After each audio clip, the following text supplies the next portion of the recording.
And here I was thinking Pixar was just gonna give up after Elemental. Wouldn't blame them. So if you didn't know, it happened like literally an hour ago. The trailer for their newest attempt at revitalizing their brand just dropped. A teaser for a theatrical release titled Elio. I have no recollection of an announcement for this. Guess that just, happened.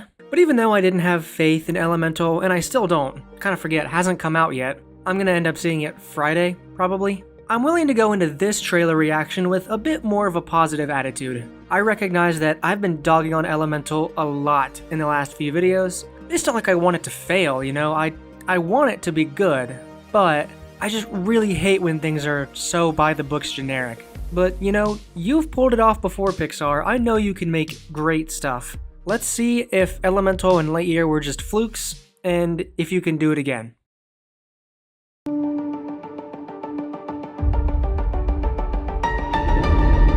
For centuries, we have called out to the universe, looking for answers.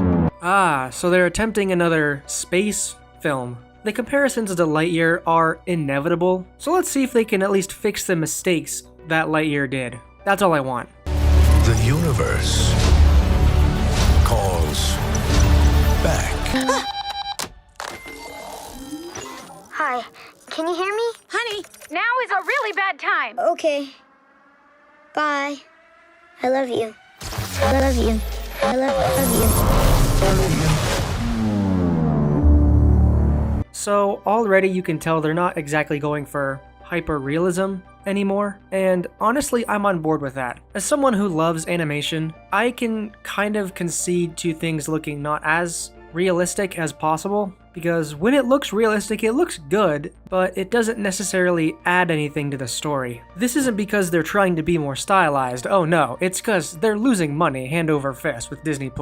They are making these on a budget. They're not hiding it. As long as we get a more well-written story, I'm all for it. I've said it before and I'll say it again. I don't give two shits about how good your animation looks. How good is your story? That's what matters.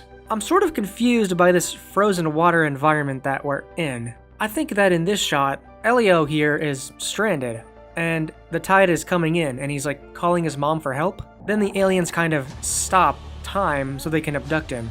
Or this could be an entirely new location. It's a minor detail. It is a teaser trailer, not the official trailer, so the rules here are going to be squirrely. We're not going to be able to get a hold of what's going on very well. Even though it is a minor detail, it is important. If these aliens are freezing time, that could tell us that this is a time-related story. Regardless, this water does look cool. Good water effects.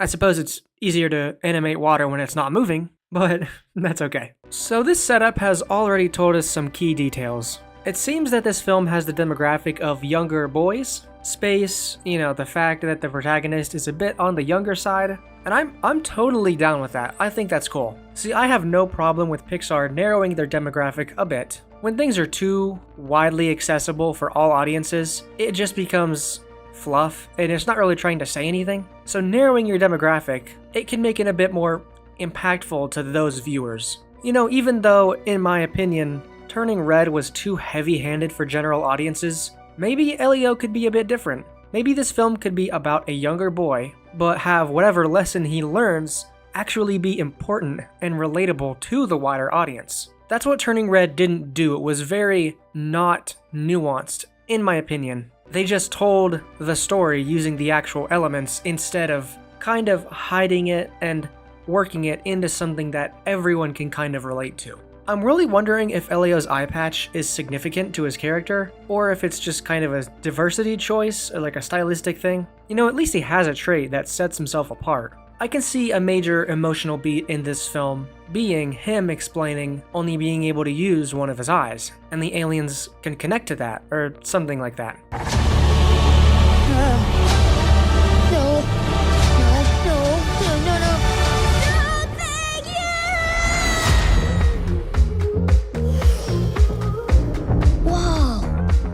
State the name of your homeworld. Okay, now you've hooked me. You've already taken a step that Lightyear didn't. You made a movie about space that actually takes place in space. Congratulations. Round of applause. You did the impossible. This won't be a terrestrial adventure is what I'm saying. There's some cool design stuff in here, but hear me out on this. A good design does not a good movie make. It might fall into strange world territory where the whole movie is just predicated on, ooh, look what we can animate, isn't this wacky? A good movie looks interesting, but a great movie can weave its setting with its story, and not just have it kind of be cutesy and random. Give us a reason this central bubble looks the way it is. The reason the portals in the new Spider-Verse film are hexagons is because there's 6 sides, like the 6 legs of a spider. Does a spider have 6 legs?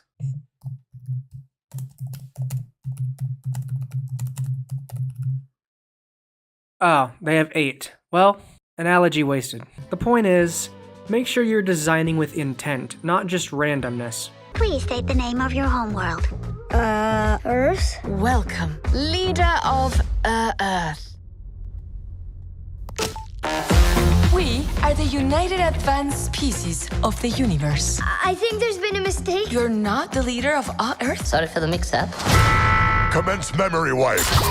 Anyone else getting Lilo and Stitch vibes from this guy? I don't know what it is. It feels like Disney just pulled some designs from the early 2000s. And even though I'm getting the vibe that this film is going to be for younger audiences below my demographic, I'm still vibing with it. At least it looks interesting. No, wait! I am the leader of Earth. Is that a Combine advisor? Damn, I guess this movie will be darker than we thought. Dad! No! Oh my gosh, no! Welcome, leader of Earth.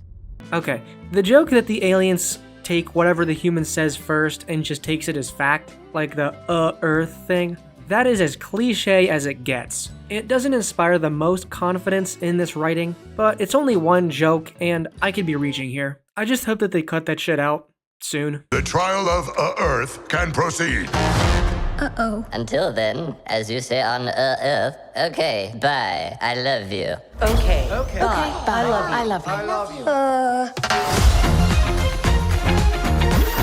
You're the talk of the communiverse. If Mom could see me now. I know what you mean. I ate my mother at birth. But in moments of great success, I regret it. That's a thing for your species? No, just a me thing. Everyone was shocked.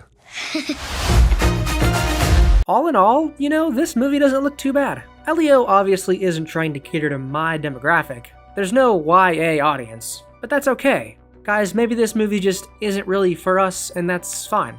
But I do still want to give my thoughts on this. Because when I first saw the first teaser for Elemental, I felt so deep in cliche territory that I just wanted to stop existing. You know, when you're watching something with your family in the movie theater and you can't look at the screen because you're cringing.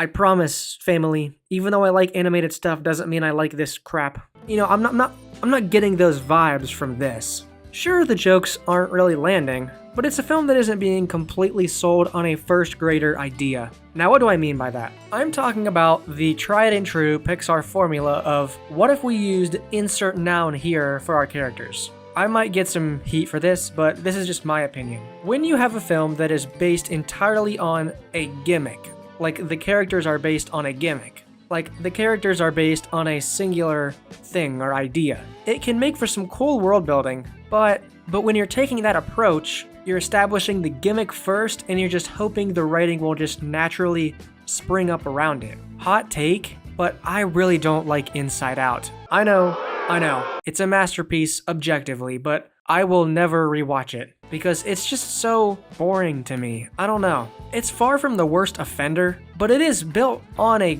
sort of gimmick, right? What if our emotions are real and we can see them? Cool, and they do some cool ideas with it, but outside of a few major plot holes, you're not giving me a character being put in an interesting situation. You're giving me an interesting setting and just making up the characters kind of as you go along, it feels like. But that's just me. I could be completely wrong. I don't know if anyone else feels this way. That's why I really like the movie Up. It's not a Pixar movie that's based on a new setting or a new species.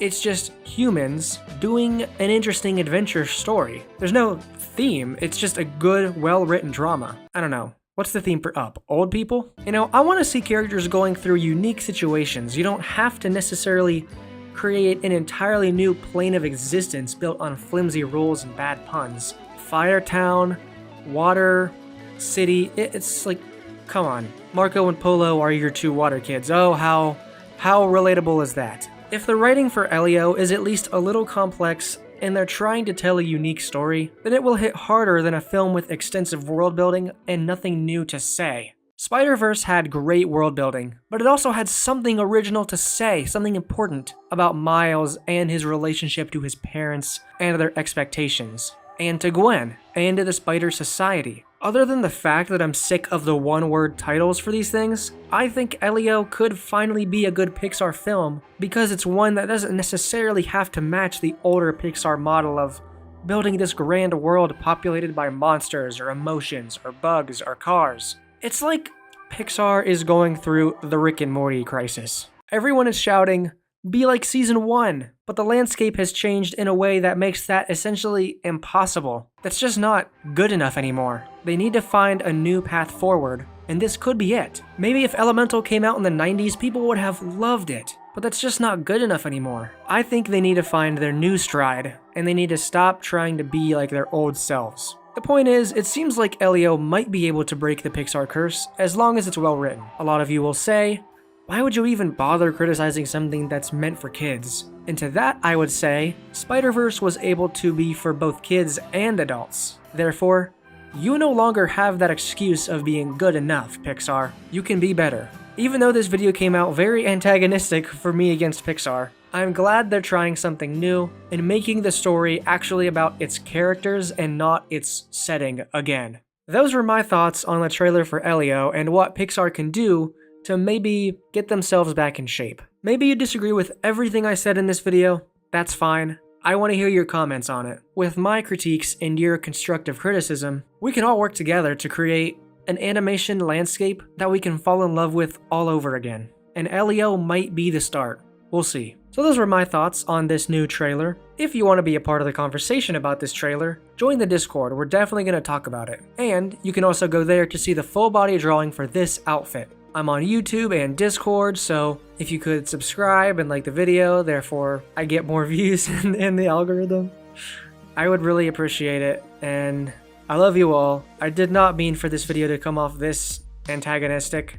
What can I say?